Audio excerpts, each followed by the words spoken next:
Dare I ask, is there anything in this plan that you like or would support? Well, I think it's not really a plan. We're pleased that the government has finally agreed to have a target of net zero emissions. That's a step forward, I guess, after all the fighting we've seen in recent times. But what was released yesterday was no plan, no new information, no modelling. There's basically a bunch of slides. And that's incredibly disappointing after almost a decade in government. The lost jobs, opportunities that have come with that delay, the dysfunction, the division in the government are really weighing on us. We've got a plan. We've already talked about investing in the upgrading of our electricity grid. We need to do that. That's a $20 billion investment. We've talked about making electric vehicles cheaper. We've talked about community batteries so that people can feed in their excess solar generation and benefit from it in the evenings. And of course, our National Reconstruction Fund will make it possible to rebuild our regional industries with the cheaper, cleaner, renewable energy that we know Australia is capable of producing that will support jobs and support industry.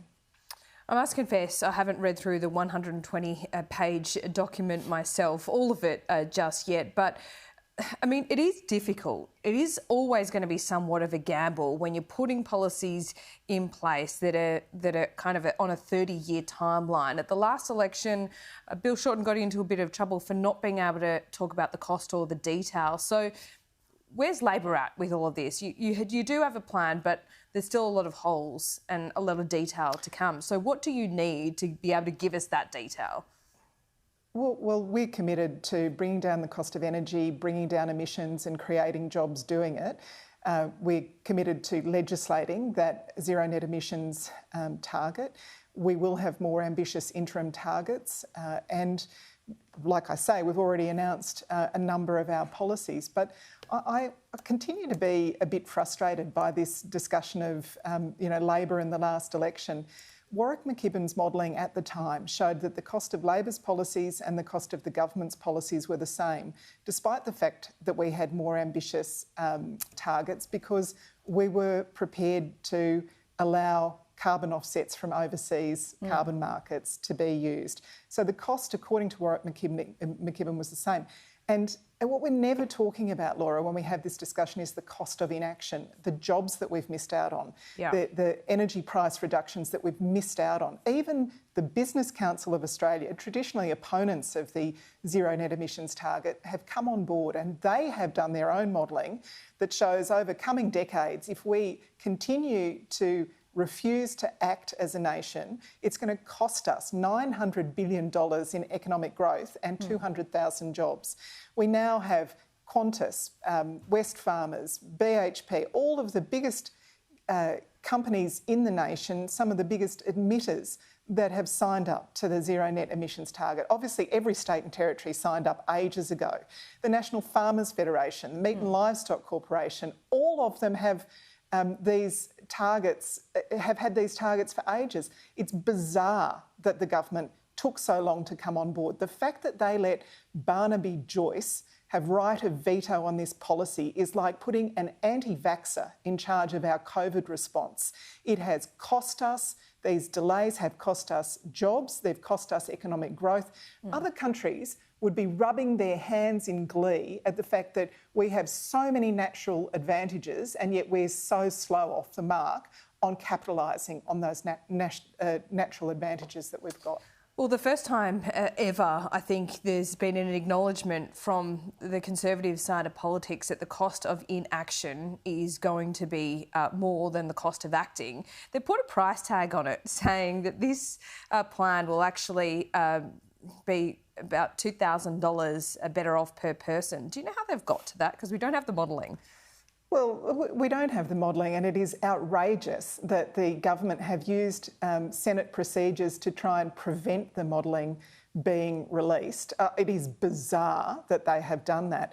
But we know that there is a cost of inaction. We know that that cost comes from higher energy prices. We had that information actually at the time of the last election. So it comes from higher energy prices. It also comes from the increased likelihood and severity of natural disasters. We've seen all of the modelling done by the CSIRO, by the Australian National University, by Melbourne University about the cost of those natural disasters as they increase in frequency and severity. But honestly, like, common sense will tell you solar is the cheapest form of electricity in human history now. We've got plenty of it. We need to make the most of it. And with that comes cheaper power prices for our businesses and cheaper power for our homes. You said that you'll have more ambitious interim targets. So does that mean Labor will have a more ambitious target for 2030 than a 30 to 35% reduction? Well, we've said all along that Tony Abbott's target was a weak target. The fact that the government has managed with so little actual activity to meet that target shows what a weak target it was in the first place. We will have more ambitious interim targets, but I'm going to leave those for the proper time and for the actual Shadow Minister to announce. I'm not going to talk about them today. Okay, well, so will they be a 2030 target? Are we talking about that being the next benchmark, or is it 2040? Like I say, I'm going to leave them for the leader and the Shadow Minister to talk about. But don't forget, we now have had 8 years of inaction from this government. We've had 22 separate energy policies. They haven't yet finally landed one. The cost of that is extraordinary. I think you can compare it with the debacle on the submarines. Billions of dollars spent and no result at the end of it. Sure, and you say 8 years of inaction, but there have been elections in the interim and Labor hasn't won them. So what are the risks here with a federal election just a couple of months away? Oh, I think we need to think in terms of opportunities rather than risks. Honestly, when every state and territory government has signed up to this target, when our biggest companies, including our biggest emitters, have signed up to this target, they've done it for the same reason that 1 in 4 Australian homes now have solar panels on the roof.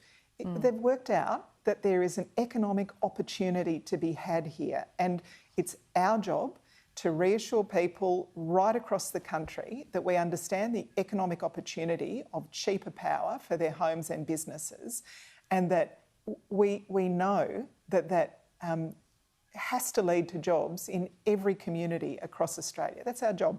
It's our job to describe where those jobs are, what they are, what they look like, and to make sure that people understand when you're talking about a Labor government, you're talking about jobs with decent pay and conditions and job security. It's a big job. Certainly going to be a big job for Labor up until the next election. Before I let you go, you've written a piece in the AFR today, and I think it kind of encapsulates where we are at after it's pretty heinous 2 years of COVID restrictions, homeschooling, all the rest of it. One industry that has really suffered and is still suffering is higher education, universities in particular. Can they survive? What is needed for them to get back on their feet? Well, they have to survive, because a nation without universities is really shooting itself in the foot when it comes to international competition and growth.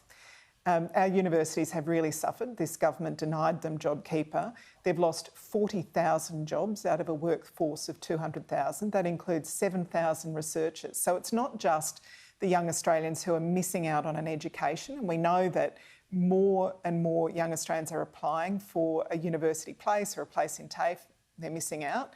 It's also the loss of discovery and invention and innovation that comes with the 7,000 researchers that we've lost from our university sector. We have to rebuild our universities for the benefit of the individual students that need an education, but also for our national prosperity. We need to use our brains more as a nation and grasp the opportunity of the invention and discovery that our universities have generated. Tanya Plibersek, thanks so much for your time today. Always a pleasure.